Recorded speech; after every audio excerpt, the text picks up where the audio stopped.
दर्शकों नमस्कार, आपका हार्दिक स्वागत है आपका अपना चैनल एस्ट्रो एसएस बघेल में। दर्शकों, अगर आप चैनल पर पहली बार आए हो तो चैनल को सब्सक्राइब करना, वीडियो को लाइक करना बिल्कुल ना भूलें। और आज का जो विषय है उस विषय की चर्चा करने से पहले आप लोगों से सविनय निवेदन इस प्रकार है कि अगर आप चैनल पर पहली बार आए हैं तो चैनल को जरूर सब्सक्राइब करें, वीडियो को जरूर लाइक करें और ज़्यादा से ज़्यादा लोगों को ये वीडियो जरूर शेयर करें, क्योंकि आज का जो विषय है वो बड़ा ही महत्वपूर्ण इसलिए होने जा रहा है कि राहु देव लगन में अगर बैठे हों तो वो क्या प्रभाव देते हैं। ठीक है, इस विषय पे आज पूरी चर्चा होने वाली है। ठीक है, तो चर्चा शुरू करते हैं, लेकिन उससे पहले जो है बात करते हैं राहु देव के बारे में, कुछ विशेष बातें। देखिए, राहु देव जहाँ बैठते हैं वहाँ से ये चूँकि वक्र अवस्था यानी उल्टी अवस्था में चलते हैं तो 1 2 3 4 5, ठीक है, तो इनका पंचम भाव इस तरीके से आएगा। तो अपने से पंचम, सप्तम और नवम, ठीक है, ये उल्टी दिशा में चलते हैं। तो पंचम, सप्तम, नवम अपने से बैठने के बाद देखेंगे। अब लगन में बैठे हुए राहु, उनकी दृष्टि कहाँ पड़ेगी? सबसे पहले उनकी दृष्टि पड़ेगी आपके सप्तम भाव पे। कहाँ पड़ेगी? सप्तम भाव पे दृष्टि पड़ेगी, नवम भाव पे दृष्टि पड़ेगी और पंचम भाव पे दृष्टि पड़ेगी यहाँ पे बैठने के बाद में। पहली चीज़ ये। दूसरी चीज़ क्या है कि राहु देव की जो मित्र राशियां हैं, कन्या राशि है, मिथुन राशि है, कुंभ राशि है, तुला राशि है, वृषभ राशि है, मकर राशि है, ये इनकी मित्र राशि हैं। ठीक है, बात करी जाए इनके जो स्वयं के नक्षत्र हैं वो आर्द्रा है, स्वाति है, सत्विका है, ठीक है, और आपका ये जो नक्षत्र हैं ये इन नक्षत्रों के ये जो है मित्र हैं।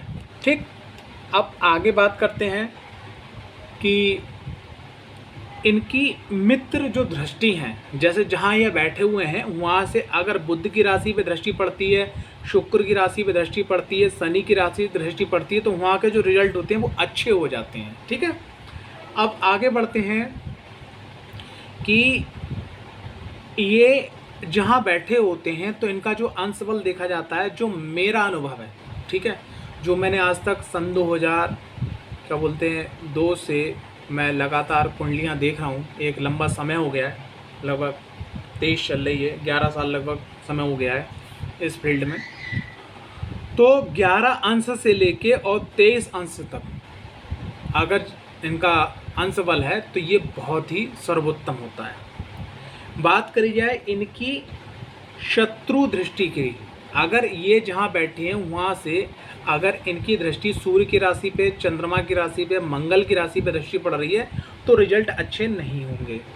बात करिए सम राशि पे, तो यानी 9 नंबर राशि धनु राशि और 12 नंबर राशि यानी मीन राशि, ये गुरु देवगुरु बृहस्पति जो हैं, कहने का तात्पर्य उनकी राशि पे इनकी दृष्टि पड़ती है तो सम होती है। ठीक, ये चीज़ें देखी जाती हैं सबसे पहली चीज़। और कुछ चीज़ें और देखी जाती हैं कि भाव का स्वामी कहाँ बैठा है। जैसे मान लिया आपका 1 नंबर से लेके और 12 नंबर तक कोई भी लगन आपका बना हुआ है, ठीक है, लगन है, उस लगन का स्वामी कहाँ बैठा है। और लगन भाव कारक जो होता है, लगन के अंदर जो कारक ग्रह माने जाते हैं वो क्या बोलते हैं, आपके मंगल देव होते हैं। यानी कि लगन के कारक, भाई काल पुरुष की कुंडली किस राशि से स्टार्ट होती है? मेष राशि से स्टार्ट होती है। अब मेष राशि का यहाँ पर एक प्रकार से माना जाता है और वहाँ पर राहुदेव बैठ जाए। और राहुदेव यहाँ पर आपने सुना होगा कि राहुदेव जो है व्यवहार, उनकी जो आदतें हैं, उनका जो नेचर है वो एक प्रकार से शनिवत वो करते हैं। ठीक है, तो अब बात करते हैं कि राहुदेव लगन में बैठने के बाद क्या क्या करते हैं, हमें वो क्या क्या दे सकते हैं, क्या क्या ले सकते हैं। तो सबसे पहली चीज़ हम बात करते हैं कि राहुदेव अगर लगन में बैठे हुए हैं तो वो क्या क्या देंगे और क्या कर लेंगे, इसी टॉपिक पे बात करेंगे। सबसे पहले क्या देंगे, सबसे पहली चीज़ एक अद्भुत शक्ति आपको प्राप्त होगी। ठीक है, एक आपको अद्भुत जो है शक्ति प्राप्त होगी, सोचने की, विचार करने की, दूरदृष्टि की आपको सोच प्राप्त होगी, नंबर 1। नंबर 2, यहाँ पर बैठे हुए राहुदेव आपको हर कला में पारंगत कर देते हैं। नंबर 3, राहु यहाँ पर अगर मित्र राशि में बैठे हैं, ठीक है, या अपनी जैसे कन्या राशि में बहुत अच्छा रिजल्ट देते हैं, कन्या राशि में बैठे हैं, मित्र राशि में बैठे हैं, तो ऐसा समझ लीजिएगा कि अगर राहु की महादशा या अंतरदशा भी ग्रहों की महादशा में आती है, जो और ग्रहों की महादशा है, तो यकीन मानिए वो समय आपके लिए बहुत ज़्यादा स्वर्णिम काल होगा। राहु यहाँ पर बैठे हुए हैं कि बहुत उच्च कोटि का राजनीतिक, बहुत उच्च कोटि का स्टार, बहुत उच्च कोटि का बिजनेसमैन, बहुत उच्च कोटि का जो है क्या बोलते हैं आंतरिक व्यापारी। आंतरिक व्यापारी मैं उनकी बात कर रहा हूँ कि जैसे बहुत सारे लोग गांव के क्षेत्र में रहते हैं और जैसे उनने ज़मीन डाल ली और जैसे वाले डेयरी फार्म्स कर लिया, मतलब आंतरिक ऐसा है कि लोगों की निगाह में है ही नहीं कि इनके पास इतना पैसा है, लेकिन उनके पास अगर देखा जाए तो अथाह पैसा होता है।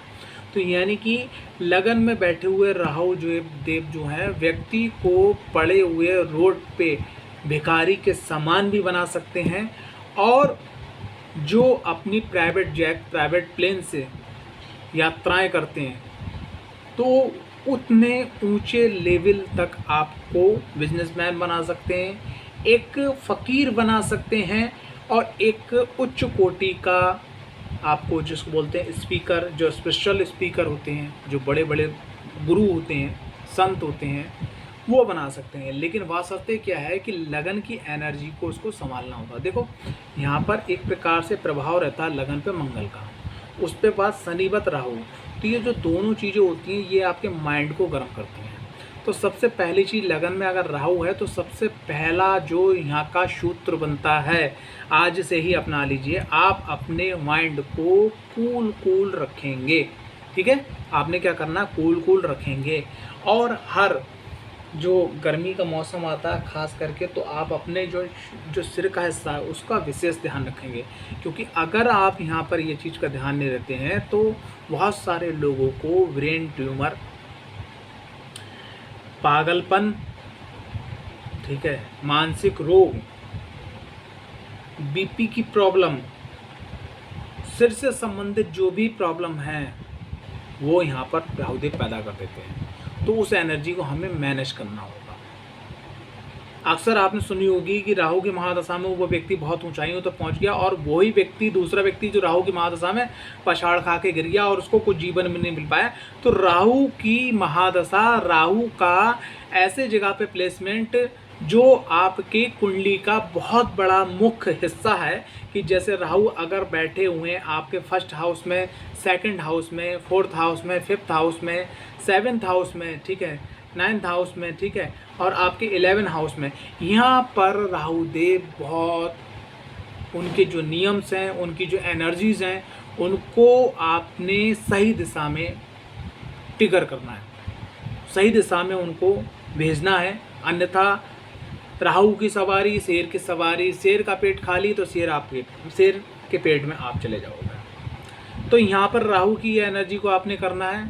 यहाँ पर राहु देखो मैंने क्या बनाया है कि एक किंग का सिंबल बनाया है, यानी एक क्राउन का सिंबल बनाया है। राहु आपको, लगन का राहु आपको राजा तुल्य, राजा समान जीवन देने में संपूर्ण रूप से सक्षम है। तो सबसे पहली चीज़ जो मैंने कुछ चीज़ें साइडों में बताई आपको, उसका ध्यान रखना है। उसके बाद में आपको राहु लगन का ध्यान रखना है। अब बात करते हैं राहु देव की दृष्टि की। तो राहु देव की सबसे पहले बात करते हैं सप्तम दृष्टि की।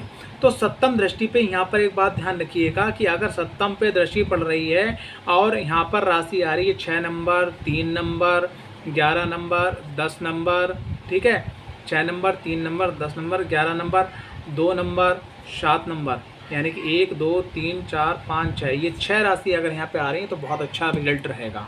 ठीक है, कुल मिला के रिजल्ट यहाँ पे बहुत अच्छा रहेगा। लेकिन अगर इसके अलावा रिजल्ट यहाँ पे अगर राशि आती हैं 5 नंबर आती है, ठीक है, 4 नंबर आती है, ठीक है, आपकी 1 नंबर आती है, 8 नंबर आती है, ठीक है, तो यहाँ पर जो रिजल्ट्स हैं वो रिजल्ट थोड़ा गड़बड़ा जाएंगे। 9 नंबर और 12 नंबर में भी अच्छे रिजल्ट्स देखे गए, खास करके 9 से अच्छे 12 में देखे गए। तो ये आप देखिएगा कि जो हमारा दाम्पत्य जीवन का, पार्टनरशिप का, अगर आपके लगन में राहु है और ये राशि उस सामने वाले व्यक्ति के सप्तम हाउस में आ रही हैं, तो आप अपने जीवन शैली को आगे बढ़ा सकते हैं। इस बात का विशेष आप ध्यान रखिएगा। ठीक है, अब बात करते हैं आपके यहाँ से राहु देव जैसे उल्टे चलते हैं तो 1, 2, 3, 4, 5 यानी भाग्य भाव पे जो दृष्टि पड़ रही है, तो राहु देव की दृष्टि भाग्य भाव पड़ रही है। वही शर्त यहाँ पे जो लागू है वही यहाँ पे लागू हुई है कि अगर यहाँ पर मित्र राशि आ रही है राहु देव की, तो यकीन मानिएगा कि आपके भाग्य में वृद्धि करवाने वाली होंगी, आपके जीवन में सभी प्रकार के सुखों को दिलवाने वाली होंगी, और आप जो चीज़ नहीं सोचोगे जीवन के अंदर उस ऊंचाइयों तक पहुँचाने वाली राहु देव की ये दृष्टि होगी। ठीक, इसके बाद में बात करते हैं राहु देव की जो पंचम भाव पे दृष्टि पड़ रही है। तो यहाँ पर एक चीज़ देखी गई है, राहु अगर लगन में बैठे पंचम भाव पे दृष्टि पड़ रही है तो ऐसे व्यक्ति की शिक्षा तो पूरी हो जाती है, लेकिन वो शिक्षा बड़ा अचानक के तरीके से पूरी होती है। और कभी कभी क्या होता है कि अगर पंचम भाव के स्वामी अगर अच्छे स्ट्रांग नहीं है तो रिश्ता जो शिक्षा होती है वो बीच में ही रुक जाती है, ठीक है, और व्यक्ति अपने जीवन में आगे नहीं बढ़ पाता है। अगर लगन में राहु बैठे हैं पंचम भाव पे दृष्टि पड़ रही है तो एक बात ध्यान रखना, और कहीं से अगर शनि देव का भी संबंध लगन से बन जाए, दृष्टि पड़ जाए कहीं से भी, जैसे सप्तम भाव पे बैठ गए या लाभ भाव पे बैठ गए या आपके चतुर्थ भाव बैठ गया तो लगन पे जो दृष्टि पड़ गई, तो ऐसे में क्या होता है व्यक्ति जीवन में सब कुछ हासिल कर लेता है, लेकिन उसका जीवन जो है समाज की निगाह में एक ऐसा रहता है कि वो बड़ा सिस्टम से जी रहा है, लेकिन उसका जीवन अंदर से बड़ा अस्त व्यस्त होता है, ठीक है, और वो जीवन के अंदर सभी चीज़ें हासिल कर लेते हैं, लेकिन कब हासिल कर लेता है उसको स्वयं खुद नहीं मालूम होता है। तो लगन में बैठे हुए राहु देव आपको बहुत अच्छा रिजल्ट देते हैं, सुपर रिजल्ट देते हैं, ठीक है, लेकिन लगन के राहु को हमें क्या करना है, पॉजिटिव ट्रिगर करना है, ना कि नेगेटिव ट्रिगर करना है। यहाँ का बैठा हुआ राहु जो है आपको मोहल्ले का नेता बना सकता है, और यहीं पे बैठा हुआ राहु देव आपको राष्ट्रपति प्रधानमंत्री भी बना सकता है, लेकिन वासरते क्या है कि आपकी कुंडली के अंदर कुछ चीज़ें होना बहुत ज़रूरी है। सबसे पहली चीज़, जो महादशा चल रही है वो राहु का मित्र होना चाहिए, राहु की महादशा होनी चाहिए।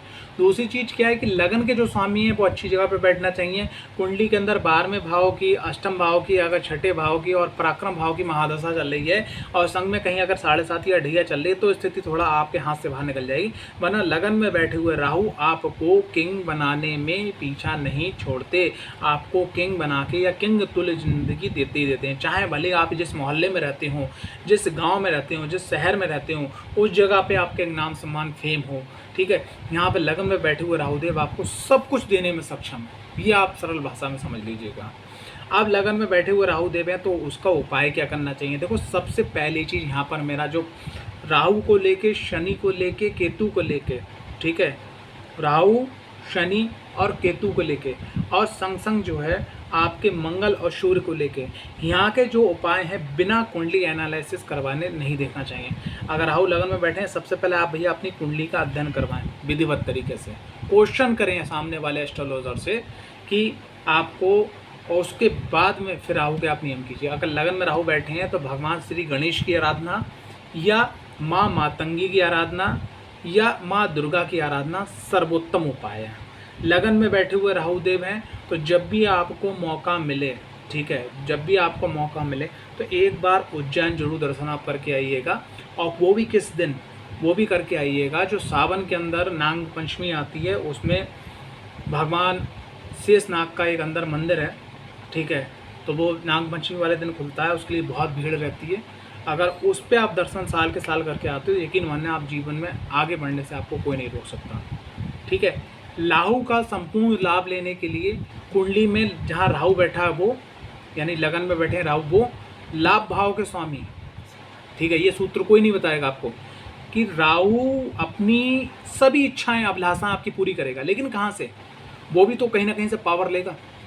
बिल्कुल, अगर आपको सिर्फ ईंटें ही ईंटें, ब्रिक ही ब्रिक, यानी ईंटें ही ईंटें दे दिया है, क्या मकान बना लोगे, उसके लिए सीमेंट की भी जरूरत पड़ेगी, कारीगर के लिए जरूरत पड़ेगी, मिस्त्री की भी जरूरत पड़ेगी, और बहुत सारी चीज़ों की जरूरत पड़ेगी। इसी प्रकार से राहु कुंडली के बैठे हुए और ग्रह हैं, उनकी पावर को जोड़ के आपको लाभान्वित करता है, सभी मौन काम पूरे करता है। तो राहु को मजबूत करने के लिए सबसे पहले लाभ भाव को देखना अति आवश्यक होगा, भाग्य भाव को देखना अति आवश्यक होगा, पंचम भाव और सुखेश को देखना अति आवश्यक होगा।